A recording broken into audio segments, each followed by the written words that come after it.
ሰላም የትምህርት ኢትዮጵያ ተከታታዮች እንደምን አላችሁ? በዚህ ሳምንት ወደ መደበኛ ፕሮግራማችን ተመልሰን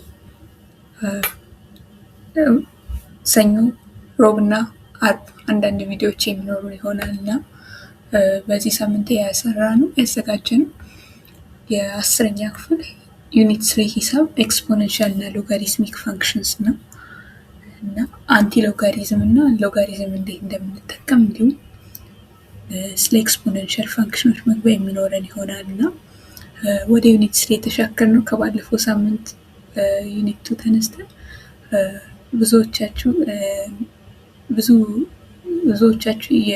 የዩኒት 3 የ10ኛ ክፍል ዩኒት 3 ትምህርቶችን ማየታችሁን ልብ በማለት ነው እና የ10ኛ ክፍል ዩኒት 3 ትምህርት ባለፈው ዓመት ሰርተነው ከነበረው ካቆምንበት የሚቀጥል ይሆናል እና ስለሆነ በቅርቡ ወደ መደበኛ ፕሮግራማችን ሙሉ በሙሉ በመመለስ የ9ኛ ክፍል ፊዚክስን የምንሰራ ይሆናል።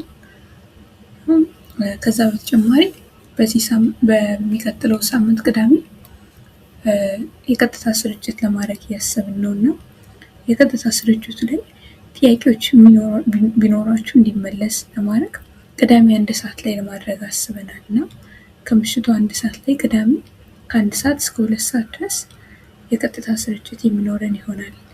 የ10ኛ ክፍል ዩኒት 3 በማስመልከት ሂሳብ ዩኒት 3 በማስመልከት እና ከዛ ላይ ተነስቶ የሚመጡ ጥያቄዎችን አብረን የምንሰራ ይሆናል። እንዲመለስላችሁ የምትፈልጉት ጥያቄ ካለ ደግሞ ትምህርት ዲስከሽን በማለት ቴሌግራም ላይ ትምህርት ዲስከሽን በማለት ወይም ከዚህ ቪዲዮ በታች ያለውን ሊንክ በመንካት እንዲሁም እዚሁ ቪዲዮ ላይ ደግሞ በኮሜንት በአስተያየት መልክ በማስቀመጥ ጥያቄዎቻችሁን ታቀርቡልን ትችላላችሁ እና የምንችለውን ያህል የምንመልስ ይሆናል፣ ሰዓት የፈቀደልንን ያህል። ቅዳሜ 1 ሰዓት ላይ በቀጥታ መከታተል ለማይመቻችሁ ደግሞ ቪዲዮ ተቀርጾ ፕሌሊስት ውስጥ የሚገባና የሚቀመጥ ይሆናል። ጥያቄዎች ካሏችሁ ትምህርት ዲስከሽን ላይ ወይም እዚህ ቪዲዮ ላይ በአስተያየት መልክ በማስቀመጥ እንዲመለስላችሁ ማድረግ ትችላላችሁ። በኋላ በተመቻችሁ ሰዓት መልሳችሁ ማየት ማለት ነው።